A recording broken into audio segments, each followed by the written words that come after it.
La vie est trop courte pour boire de la bière insipide. Binous USA épisode 334. Moi, c'est Patrice. Moi, c'est Stéphane. 334, il faut que je regarde mon papier parce que ça devient des chiffres.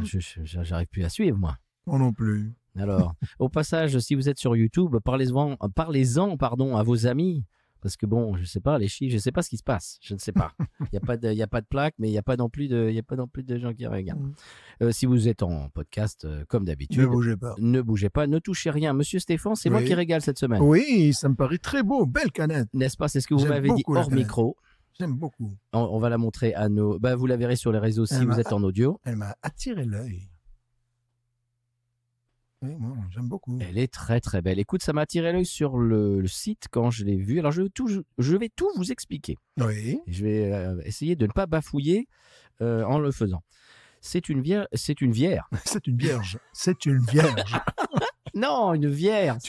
Tu m'étonnes qu'on n'ait pas dit milliards. Tu m'étonnes. Ça y est, maintenant je commence à comprendre. Voilà. C'est une bière qui nous vient du Texas, monsieur oui, Stéphane. d'accord. Vous l'avez supputée et subodorée. Oui, je l'ai subodorée. Et c'est mon épouse qui est allée dans dans l'agglomération de Houston et qui nous a ramené ça. J'étais allé au préalable sur le site d'un des supermarchés dans lesquels ils peuvent aller quand elle va là-bas, voir de la famille. Et j'ai regardé toutes les bières et j'ai fait une liste de toutes les bières qui m'avaient l'air intéressantes.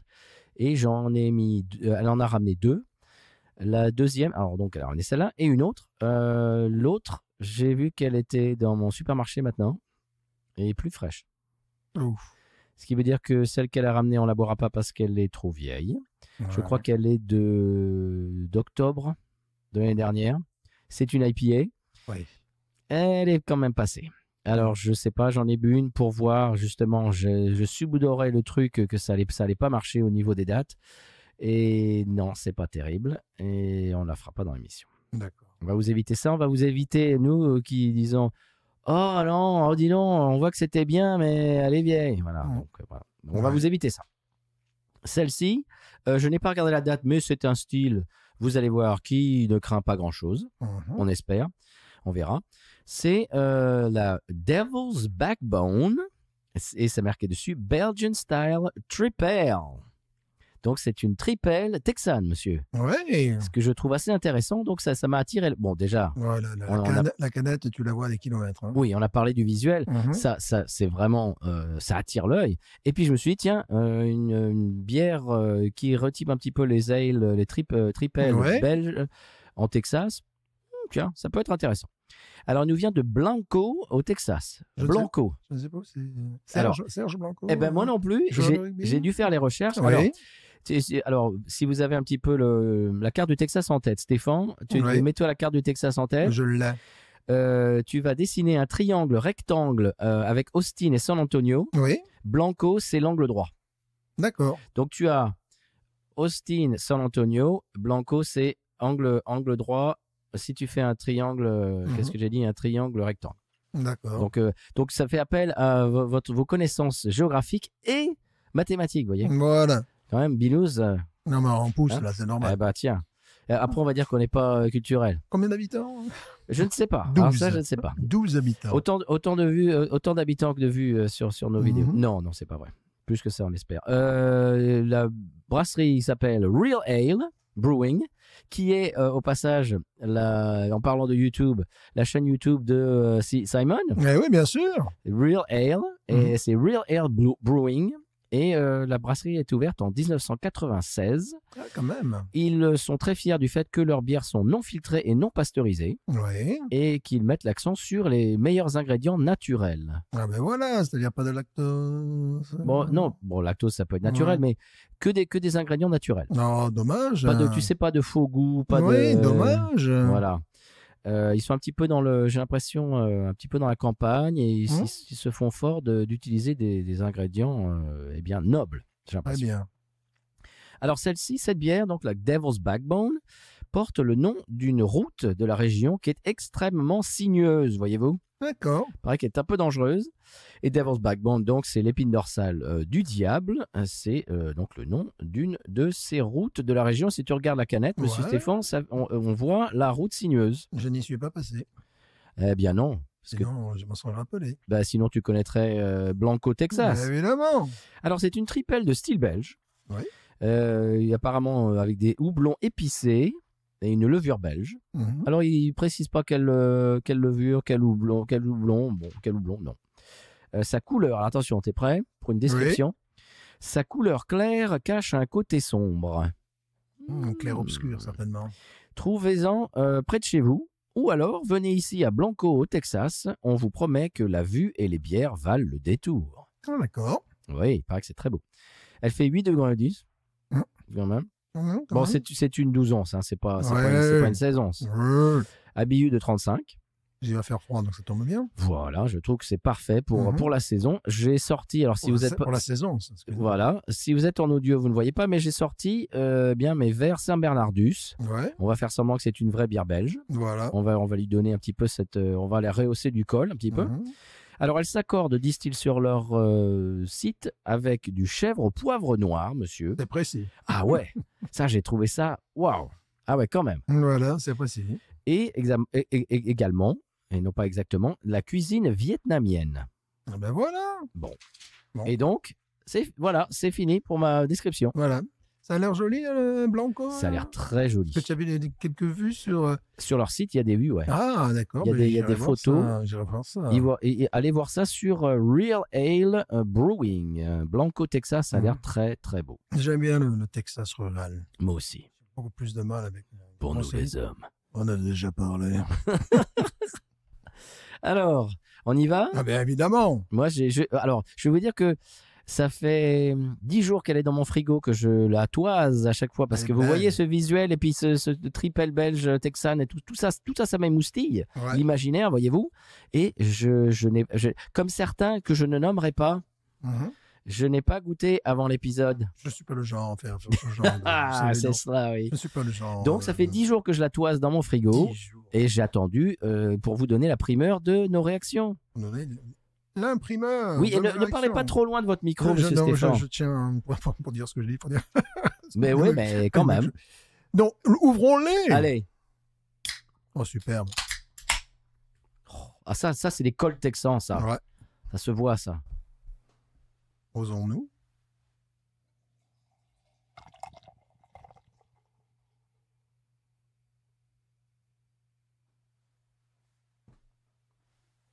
C'est bien, on fait ça en stéréo, dis donc. Toi, tu fais l'image, moi, je fais le son. C'est presque comme si on faisait ça depuis 334 épisodes. Pas du tout. Complètement. Alors, je vais vous dire que j'ai une espèce de fin de rhume, donc je ne vais pas être à 100% au niveau olfactif, voyez-vous. D'accord. Mais je vous promets de parler très près de mon micro, pas comme certains. Oh non, parce que tu as le rhume, je me tiens à distance. Je vois ça. Oui, alors on tapote, hein, parce que j'imagine qu'il y a encore de la levure au fond. Il y a de la levure. Et tout ça, c'est du goût, c'est du bonheur, comme on dit. Toujours. Alors là, vous nous entendez, vous nous voyez tapoter, mais c'est comme ça. Parce que je ne veux pas... Oh, je la sens d'ici. Écoute, tu sais, j'ai l'impression que c'est un petit peu genre... J'allais dire, comment ça s'appelle, cette Delirious Tremens, un truc comme ça. Je subodore ça. Tu subodores. Ouais. En couleur orange, cuivré, orangé. Orangé. Tout à fait, tripel belge. Ouais. Mousse présente, mais pas non plus envahissante. Au passage, j'espère qu'elle est bonne parce qu'il m'en reste 10. Oh. Parce qu'il est vendu par pack de 12. Ouais, par pack de 12. Oui, monsieur. Oh, nez! Mettez-moi le nez dedans. Oh, le nez magnifique. Oh. Moi, je dirais... Bonbon belge. Bonbon belge, mais également abricot. Oui. Oh, là, on est en plein dedans. Là. Ouais. On y saute à pieds joints. Oh, la vache. Ouais. Oh, là, je commence à être content d'avoir... L'abricot, c'est un peu la couleur, oui, d'ailleurs. Couleur abricot, ouais. Voilà. Hein. Au nez, c'est bonbon belge abricot, tout à fait. Ouh. Écoute, tu sais, elle me rappelle l'ersatz de New Belgium, mais j'ai l'impression en meilleur. Ah oui. Parce que New Belgium, ils nous ont fait un ersatz de tripel qui, bon, à une période, je l'ai aimé. Et là, je commence un peu à en revenir. Là, j'ai l'impression qu'elle est un petit peu du même acabit, mais j'ai l'impression meilleure. J'espère. Oui. je la trouve fraîche dans le sens saine. Tu vois, elle n'a pas un goût de placard, elle n'a pas un goût de renfermé. Non. Presque une odeur de bubblegum. Ouais, elle s'ouvre. Oui, il y a ça, il y a de ça aussi. Tu sais, le bubblegum. Des touches de vanille, bien sûr. Enfin, un truc un peu comme ça, mais. Ouais, vraiment, c'est bonbon belge. Puis c'est. Coriandre, tu sais, tout ça, toute cette espèce de coriandre, poivre. Osons-nous plonger. Allez, c'est parti. Parce que là... Santé.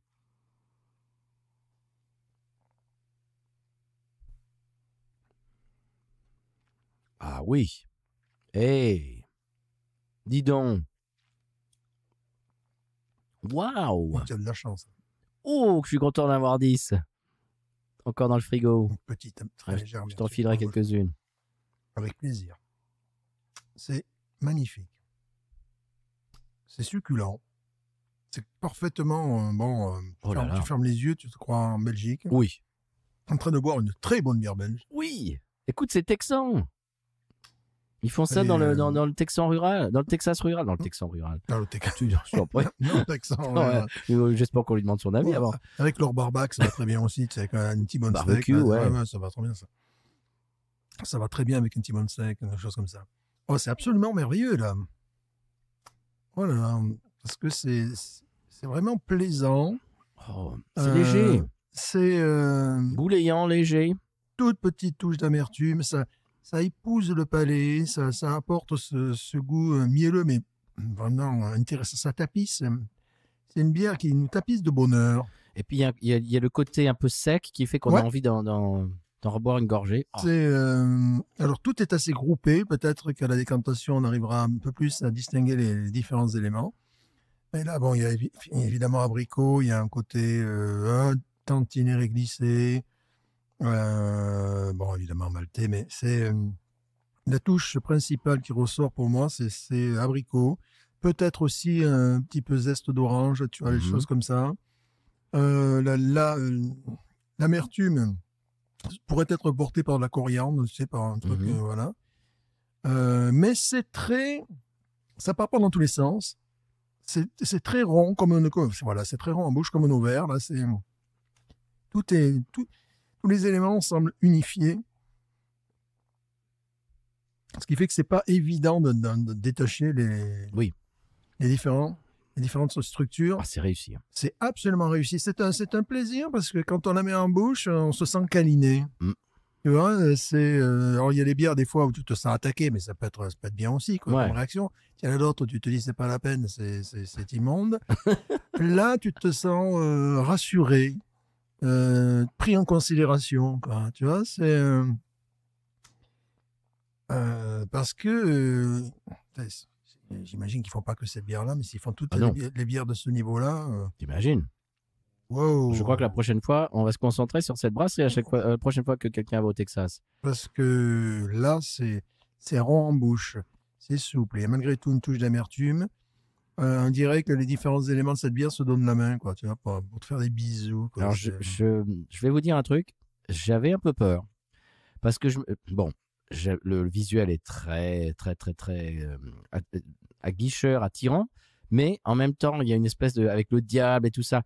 Je me suis dit, j'espère que c'est pas Gadget. J'espère que c'est pas Gadget et qu'ils nous ont pas fait un truc. C'est pas loin d'être une des meilleures bières que nous avons bu en 2025, en tout cas. Hein, tu trouves, hein? Ouais, c'est vraiment du très, très haut niveau.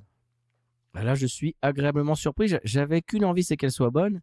Mais je me disais, est-ce que ça va être un ersatz revu et corrigé par le petit bout de la lorgnette? Bah non, écoute, c'est magnifique.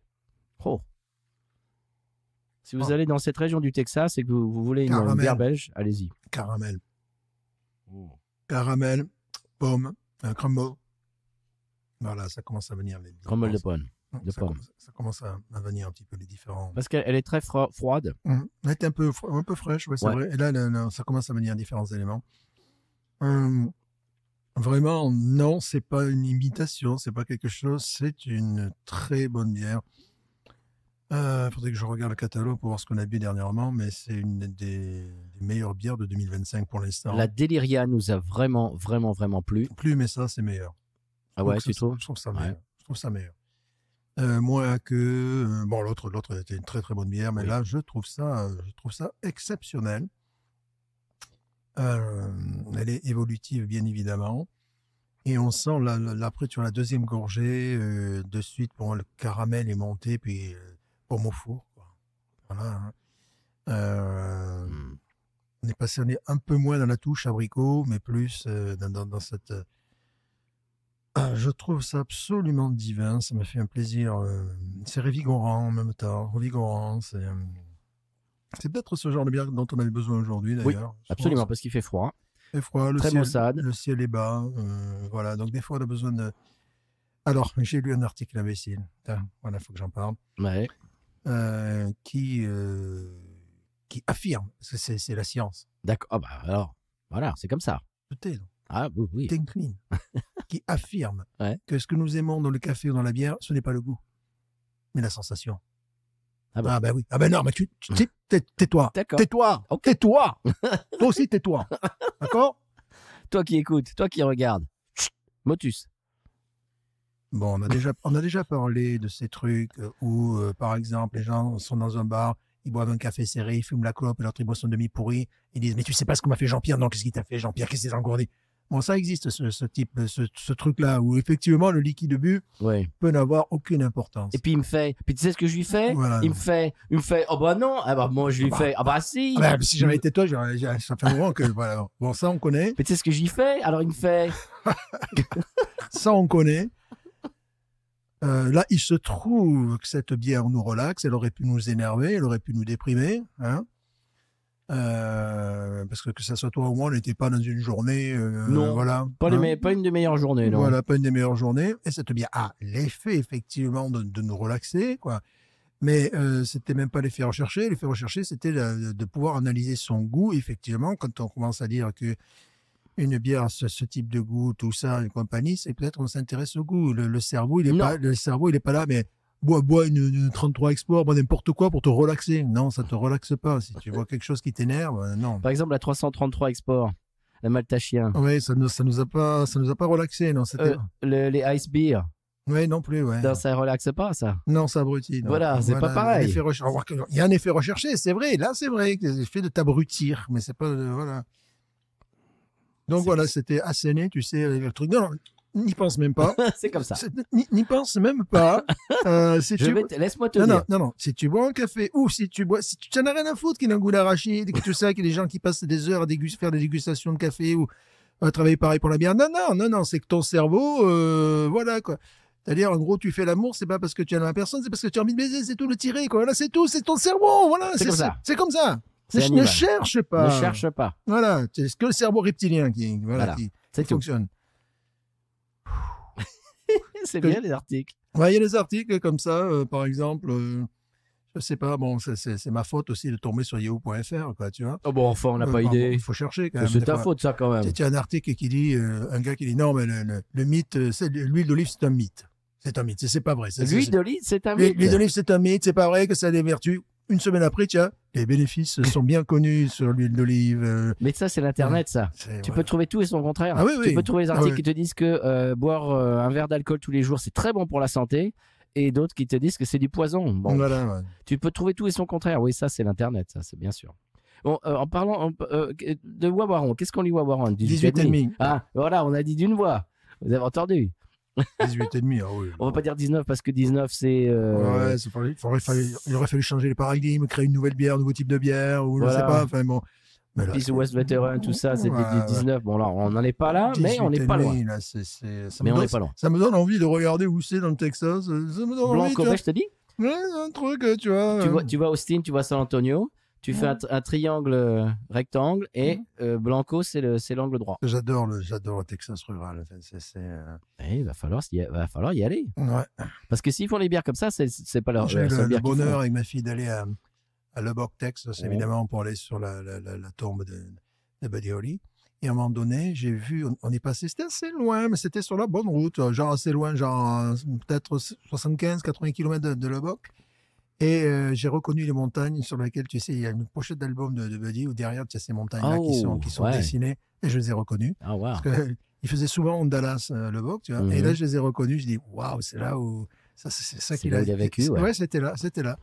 Et après, bon, Lubbock, Texas, bon, ce qui est magnifique, c'est qu'il y a un musée Buddy Holly.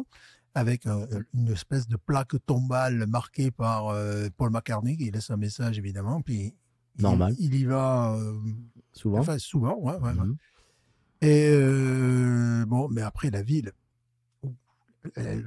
c'est un circuit automobile. Et je me dis, parce qu'évidemment, j'ai fait le bon élève, je suis allé voir où était son école, qui n'a pas changé. Tu sais, la high school est restée la même. Ça, c'est les États-Unis. Ils ont commencé à bâtir dans les années 40-50, ça n'a pas bougé. Donc, ça n'a pas bougé avec des larges trottoirs.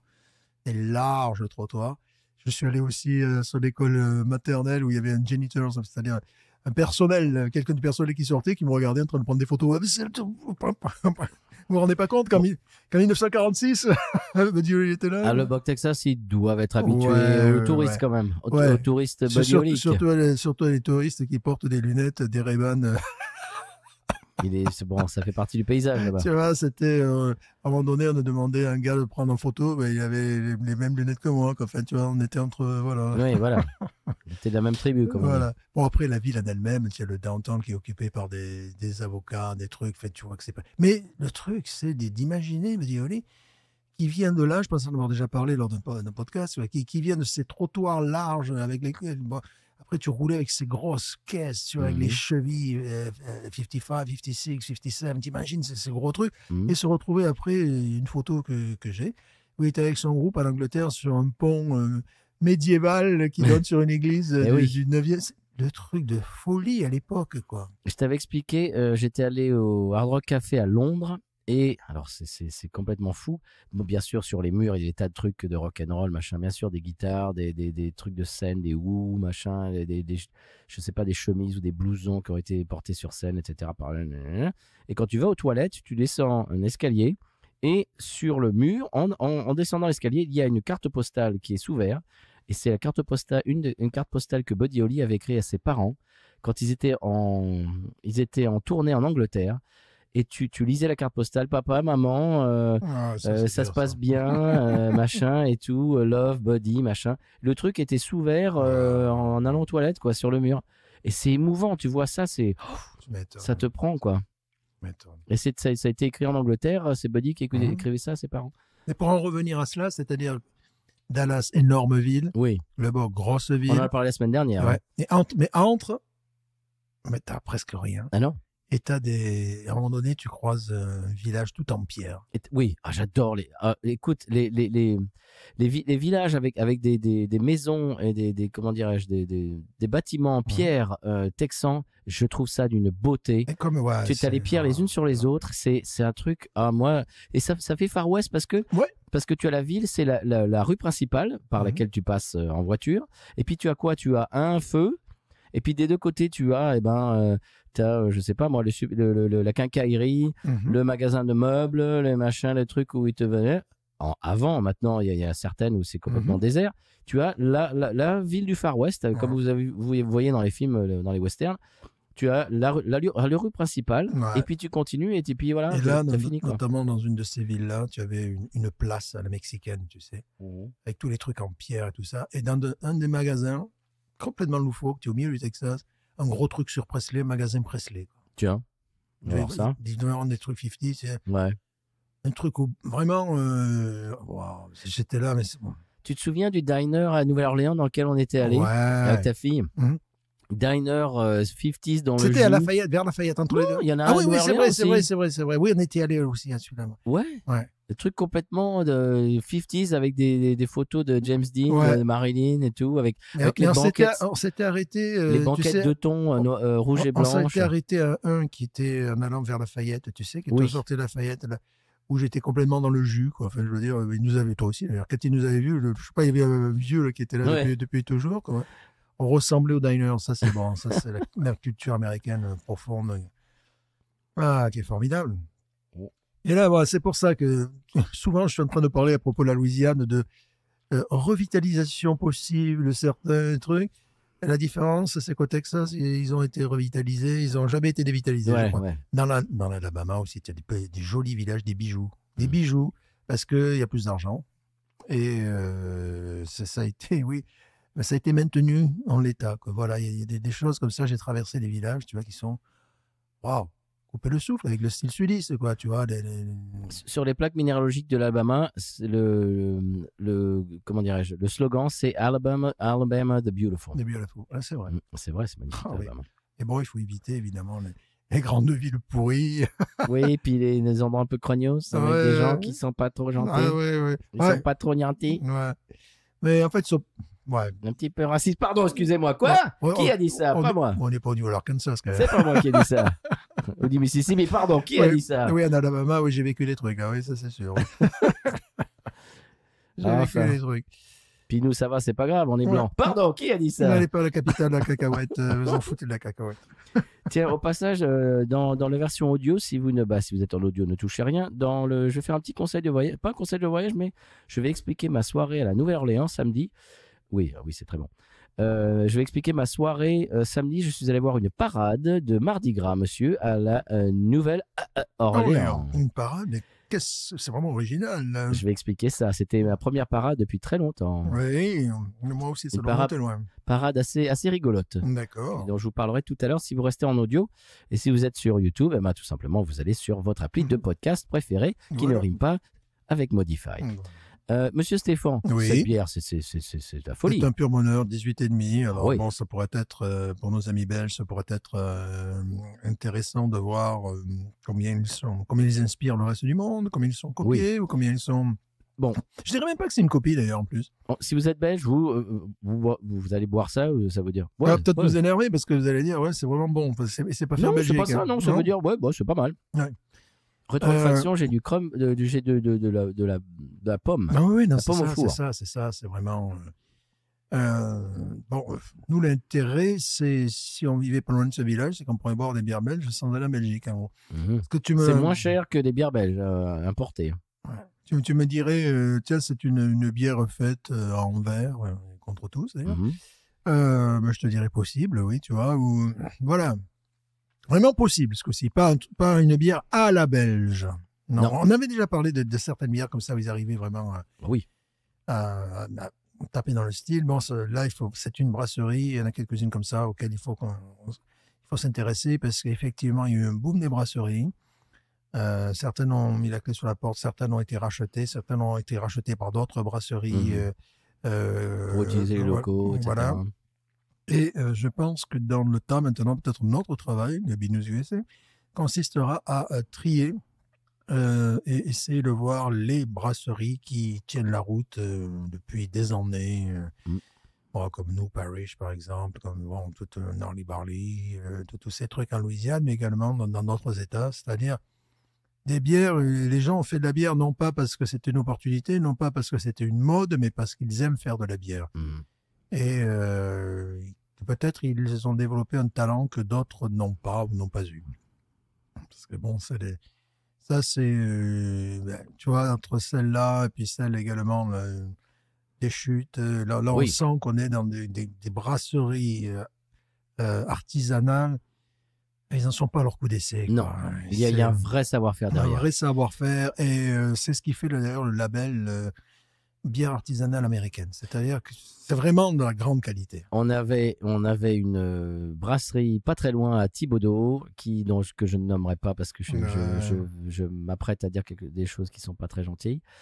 J'avais qu'une envie, c'est d'avoir de la bonne bière à quelques kilomètres. J'en ai bu une fois, j'ai pas trouvé ça terrible. Ils ont mis la clé sous la porte.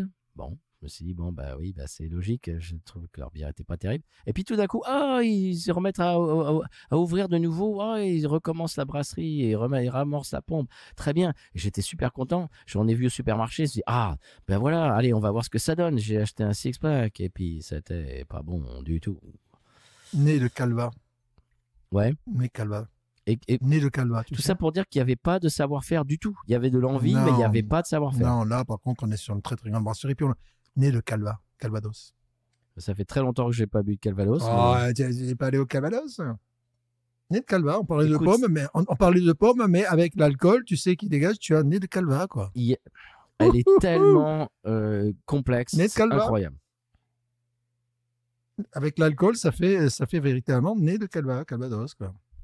Non, c'est du J'imagine qu'ils font ça au Texas. Très, très grande réussite. Mais voilà, je pense que ça va être un petit peu notre mission, si on l'accepte. Notre mission, oui. C'est-à-dire que la première mission pour nous, c'était de vous dire, bon, ben voilà, vous êtes dans une station-service, il n'y a que des bières qui ne vont pas vous plaire. Est-ce qu'on va pouvoir en trouver une qui va pouvoir vous sauver? Et que des brasseries que vous ne connaissez pas. Une qui va peut-être vous... Au niveau Indus, quoi. C'était surtout ça, notre point de vue. Peut-être qu'aujourd'hui, c'est une fois que la vague s'est un petit peu... comment dirais-je, c'est un petit peu écrasé sur la plage. C'est retiré. C'est retiré, c'est plus joli. Coquillage et crustacés. Je cherchais le mot, puis j'ai dit écrasé. Mais retiré, c'est plus joli. Écrasé comme une clope. On va essayer, me semble, de repérer, bon, on n'est pas les seuls à faire ça, repérer les brasseries qui tiennent la route et qui apportent vraiment une signature made in USA. Qui vraiment, c'est-à-dire, bon, tu viens aux États-Unis, tu arrives dans tel état. Qu'est-ce que je dois boire? Qu'est-ce qu'il y a? Bon, il y a des sites et tout ça qui vont pouvoir vous indiquer. Il y a les locaux et compagnie. Mais si nous, ça peut passer par nos bouches et qu'on vous explique, parce que là, bon, on sent que c'est pas une bière. Voilà, c'est ça aussi. Il y a un tel savoir-faire que sur toute leur gamme est génial. Voilà, parce qu'il y a des brasseries, tu te dis, j'adore leur porte-drapeau. Et puis le reste, non. Quelle brasserie, par exemple? Par exemple, celle qui est située en centre-ville à New Orleans, là, tu sais, il faut des heures pour aller aux toilettes, là, tu vois, que tu dois traverser tout le truc, et qui ont une bière rousse, là, dans le vieux carré, quoi, carrément. Oui. Crescent. Voilà. Ils font un restaurant et tout ça. C'est-à-dire que leur Red est vraiment... C'est le Red Star. Voilà. Oui, elle est très bonne. Elle est très bonne, c'est leur porte-drapeau. Le reste... c'est bon, mais c'est un peu pompier. C'est pas exceptionnel. Voilà, c'est pas exceptionnel. Par contre, celle-là, ils marquent leur différence. Ouais, parce que celle-là a un truc. Une bière de cette couleur-là, simplement parler des couleurs, c'est la seule, un petit peu. C'est la seule, tout simplement. Et là, vraiment, ils font leur différence. Mais c'est le porte-drapeau, quoi. Voilà. Le reste, derrière, tu sais que, bon. Et que là, tu te dis... si tu bois un stout de chez eux, ça peut être aussi excellent. Ah, chez eux? Oh la vache, oui, de chez Real Air. Voilà. Écoute là, moi, j'ai un gros coup de cœur pour cette brasserie. Donc, je pense que c'est ce qu'on va essayer de faire. C'est de recenser les brasseries qui tiennent la route. Les brasseries qui tiennent la route. Quel que soit le style que tu aimes, quelles que soient les bières que tu aimes, tu arrives à trouver ton bonheur parce que tout va être d'une qualité supérieure. Ça, on peut dire que en ayant juste goûté celle-là, que cette brasserie tient la route. Parce que s'ils font un truc exceptionnel comme ça, dans ce style casse-gueule, c'est que, à notre avis, le reste de leur panel... C'est comme des chutes. Des chutes, les a testés sur plusieurs produits. Moi, j'ai pas osé les tester sur la bière non alcoolisée qu'on trouve. Oui, l'IPA non alcoolisée, c'est ça, ouais. Que tu cherches, justement, c'est les joies d'Internet, tu cherches sur les moteurs de recherche, tu te dis... Tu l'as trouvé, hein? Oui, je l'ai trouvé, mais je suis allé à un endroit qui... Bon... qui est un peu... Comment? Un peu coupe-gorge. Mais pas du tout. Surtout que moi, je suis allé la journée, ça allait encore, mais un peu coupe-gorgesque. Tu sens que les gens, à minuit, 1h du matin, ils viennent pas chercher. Oh, moi, vous savez, je suis sportif, j'aurais boire une bière sans alcool. Des chutes, l'IPA sans alcool de chute. Non, tu sens que non, il y a des trucs qui tapent bien entre les deux. C'est plutôt les Ice House qui viennent chercher. Voilà, oui, ou puis des alcools encore un peu plus forts, parce qu'à minuit, 1h du matin, ils veulent se finir quand même. Tu vois, c'est vraiment ça, c'est vraiment cet ordre-là. Et c'est ce genre d'endroit. Et donc, oui, ils avaient de la déchute. Bon, mon téléphone... Voilà, mon téléphone me disait, oui, il y a de la déchute chez eux. Viens. Donc, bon, on était en vacances. Je suis allé dans ce truc-là que j'aurais... Si tu es à la route principale, tu trouves. Mais sinon, tu fais comme moi, tu passes par le quartier véritablement. C'est un peu différent. Un petit peu, quand même. Oui, c'est même assez surréaliste. Et puis, bon, j'arrive, je vois qu'ils ont la déchute. Tu veux dire, c'est de la bière sans alcool. Bon, pourquoi pas? C'était pas recensé que c'était celle sans alcool? Non. D'accord. Non, tu sais pas pourquoi. Voilà, c'est comme ça. Encore. C'était très rigolo. C'était pourtant genre 10h, 11h du matin pour sortir de ces stations-service, de leur parking, c'était à tes risques et périls. C'est-à-dire, tu avais un camion qui, moi je charge, j'en ai rien à foutre, qui chargeait de l'alcool. Et toi, tu étais là avec ta voiture, tu essayais de voir, est-ce que je peux sortir? Ça donnait une idée, tu vois.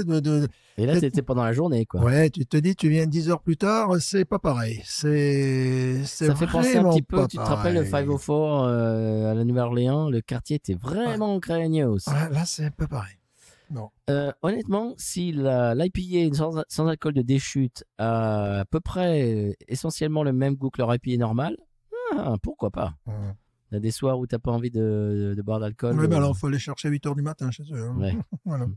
Il faut bien viser. Ouais. Monsieur Stéphane, je vais... on va laisser nos itos youtubeurs. Ça, c'est vraiment... Moi, j'ai un énorme coup de cœur et il faudrait me pousser pour pas que j'en ouvre une deuxième. Là. Ouais, moi non, parce que... Bon, et à 8 degrés, ben voilà, c'est ça. Moi, j'ai de l'autostop à faire. Oui, puis bon, demain, on a quand même des choses à faire. Voilà. Oui. Mais vraiment, c'est un énorme coup de cœur. Tout est parfait, de la canette qui est vraiment intrigante, la couleur de la bière, et puis on a parlé de cette qualité. Amande, allez, boum, je t'envoie des trucs, en plus ça a été évolutif. C'est absolument extraordinaire, donc en résumé, on a senti d'abord un nez d'abricot. C'est vrai qu'il y a de l'amande. Ensuite, on a senti des pommes au four, cranberry, et tout ça. Après, j'ai senti un nez de calva avec l'alcool. Et puis, plus ça descend, plus... Bon, l'alcool aussi prend le dessus. Et là, maintenant, on a une touche d'amande, tu sais, d'amaretto aussi un petit peu, tu vois. Parce qu'on est dans la même... Il y a cet alcool qui est présent. Ouh, je suis même pas sûr qu'ils savent ce dont on parle, là, ceux qui ont fait cette bière-là. Amaretto, c'est quoi?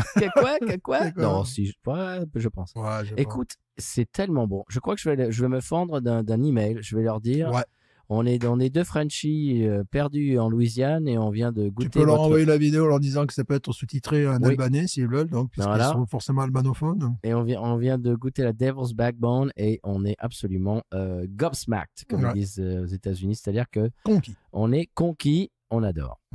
Monsieur Stéphane, on va laisser quand même nos youtubeurs. Bah oui, quand même. Hein? Je commence à comprendre pourquoi personne ne nous regarde. Si vous nous regardez, merci, on vous remercie. Ça va rester les archives. En fait, on est des archivistes. Parlez-en à vos amis si vous êtes sur YouTube quand même. On ait un petit peu plus de vues. S'il vous plaît. Si vous regardez nos vues, c'est pas terrible. S'il vous plaît. C'est du boulot, hein, excusez-moi, du boulot non rémunéré. Puis il faut rémunérer Monique. Bon. Et là, c'est mise en grève là, pour cet épisode. Parce qu'elle a vu le nombre de vues sur YouTube, elle s'est mise en grève. Elle s'est mise en grève. Bon.